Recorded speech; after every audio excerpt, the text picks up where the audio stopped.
Hello mga langga, ayan, isi-share ko sa inyo yung aming vacation. So ayan nga yung aming malita. So naka-paper na yan siya kasi ready na. So ayan, ilalagay na namin sa sasakyan yung aming mga bagahe. Yung anak ko natakot sa camera.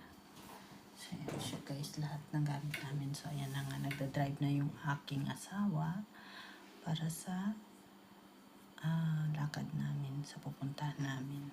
So ayan, mga anak ko tulog sila kasi nakainom yan sila ng gamot kasi nahihilo sila sa biyahe. So ayan, kaya tulog mga yan. 9 AM pa lang. Nagising ng alas 7. So ayan sila guys. So ayan nga, dumating na kami sa aming pupuntahan sa destination namin. So ayan yung lugar. So urbanization yan siya, private urbanization siya, yung parang ano siya tawag dyan, subdivision sa atin. So ayan siya guys, ang ganda ng lugar. So yung biyahe pala namin is 3 hours and half galing sa aming place sa Madrid hanggang sa Olivanova sa pupuntahan namin na beach. So ayan, yung rentahan namin dyan na yung isang apartment. So ayan, for 5 days.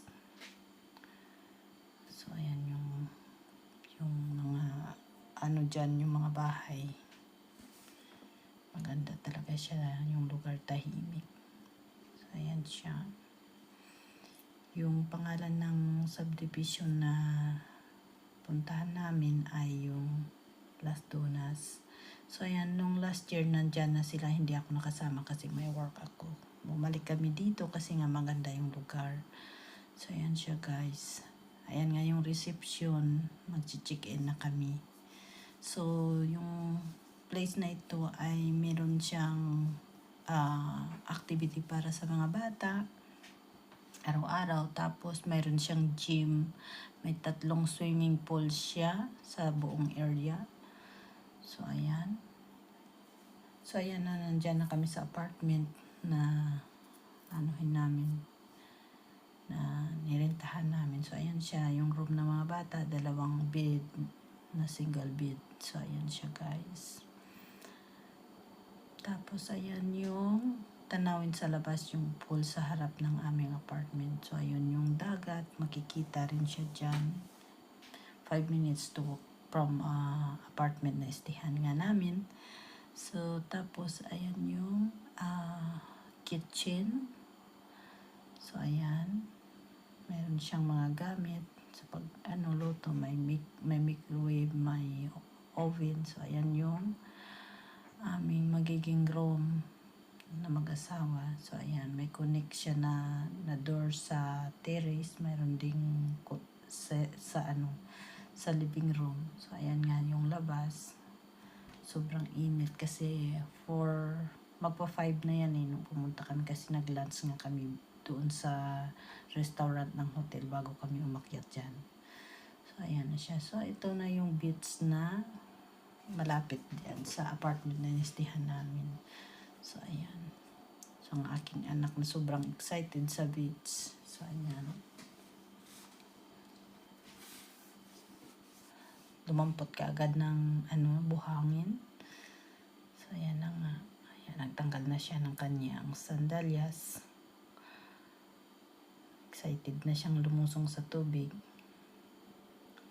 Nalaro pa siya ng buhangin dyan. So ayan. So ayan yung aking asawa naglalakad. Naghahanap kami ng aming pupwestuhan. So hindi na siya masyadong maraming tao kasi mag-8 na yan siya nung pumunta kami. Kasi sobrang init nga pag mga around 5 or 6 sobrang init. So 7 plus na kami, 7:30 na kami pumunta sa beach. Ganun pa rin, masarap pa rin lumangoy kasi mainit yung tubig. So ayan na nga, tampisaw na ako sa tubig. So ayan yung aking maliit, nandyan na siya.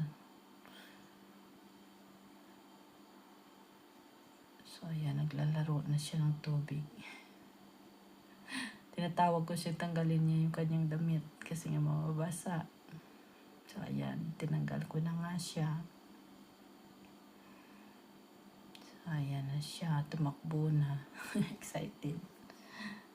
Talagang gusto niyang bumalik dyan sa place na yan kasi nga dahil sa mayroong camping, may activity para sa kanila. So, ayan. So, ang ganda ng beach dyan, ang ganda ng buhangin, sobrang linis ng dagat. Saka sobrang lambot ng buhangin. So, ayan siya guys. Ang lakas ng alon pero okay lang kasi mababaw yung tubig. So, yan na yung aking panganay. Lumusong na rin siya kasama yung kanyang kapatid. So, ayan, enjoy na enjoy yung aking mga anak. So, ayan sila, naglalaro silang dalawa. Nagbabatuhan na sila ng buhangin.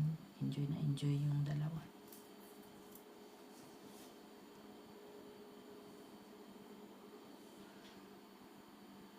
So, ayan siya. So, ayan na nga. Mag-ano na siya, sunset. Kasi, na yan, 9 plus na yan ng gabi na. Pero pababa pa lang ng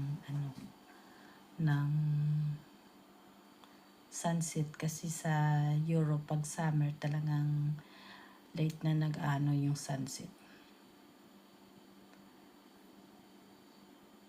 So ayan, laming-laming kunwari.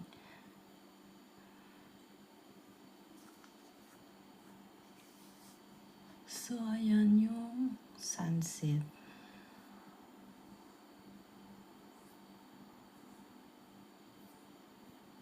So, ayan, wala na masyadong tao kasi nga gabi na yan eh. Almost 10 na siya ng gabi. So, wala na masyadong tao. Pero pag pupunta ka ng around 5, nako, halos wala kang mapwestuhan kasi puno ng tao. So, ayan. So, ayan na yung aking panganay. Nilalaro. Ayan, hinihila ako ng aking bunso kasi gusto niyang maligo na rin ako sa kanila. Sama sila. So, ayan. The next day, pumunta kami sa Denia, sa another town. Malapit sa 20 minutes drive from Oliva na inistihan namin. Kasi pupunta kami ng castle. So, pagdating namin doon, meron perya sa tabi ng castle. So, ayan, naglaro muna kami. Naglaro mga bata. So, ayan. Kasi, aakyat kami sa taas doon sa castle pero gusto muna nila maglaro sa, tawag niyan, sa perya. So, gusto nga ng maliit aakyat, sasakay sa lahat. Pero sabi namin, no, sa susunod na lang. Ayan, naglaro yung dalawa mag-ama ng football. Pataasan ng score silang dalawa.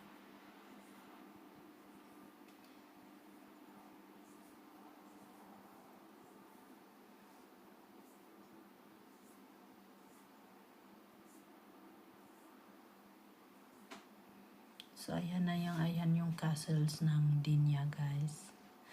So, Alpinal, hindi kami nakapasok kasi may concert. Kaya, nagala na lang kami sa town ng Denia. So, ayan na nga. Sabi ko sa asawa ko, picturean niya ako. Hindi ko alam na binibidyohan niya pala ako. So, ayan. Ayan yung anak kong panganay. Photobomber daw siya. Sumunod naman yung bunso. O ayan, sabi niya, talikod ka. So, ayan yung aming memories. So, the next day, bumalik nga kami doon sa Denia. Kasi nga, hindi kami nakapasok nung the other day. Kaya bumalik kami. So, ayan.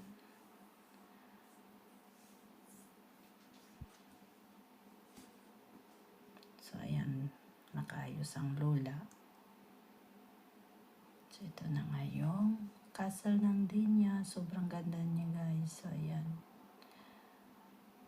So, may concert pala kaming panuorin dyan. Kaya, inagahan naming umakyat para makapag-gala-gala pa. Kaya may araw, ayan, may araw pa. Ang ganda, makikita mo lahat ng tanawin. So, ayan. Ganda ng view.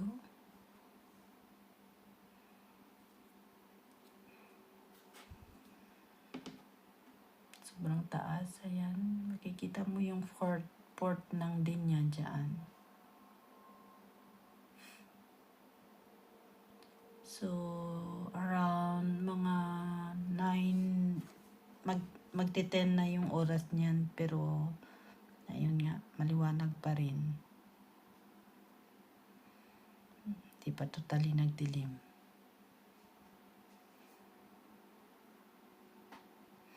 So, pagka next day niya na kami, lilipat na kami ng center ng Valencia. So, ayan. Ang ganda sobrang ganda dyan, guys, as in. So, ayan. So, ayan naman sa other part niyan, medyo madilim na siya kasi 10 na. Ayan, makikita mo yung port ng Dinya. Sobrang ganda. So, ayan. So, mga gustong pumunta dyan, magpasyal sa Dinya from Madrid, meron mga bus na pumupunta from Madrid. 4 hours lang ang drive ata. So, ayan. Pagka next morning, ayan, last day na namin dyan. Kaya pumunta ako sa dagat. Ng sunset. Nanood ng sunset. So, ayan. Sobrang ganda.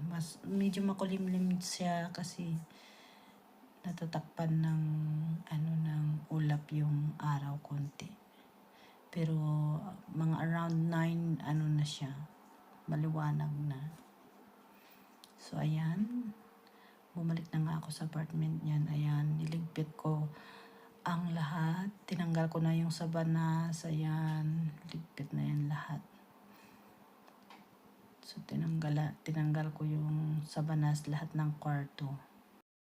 So, yun lang, guys. So, ayan na. Alis na kami.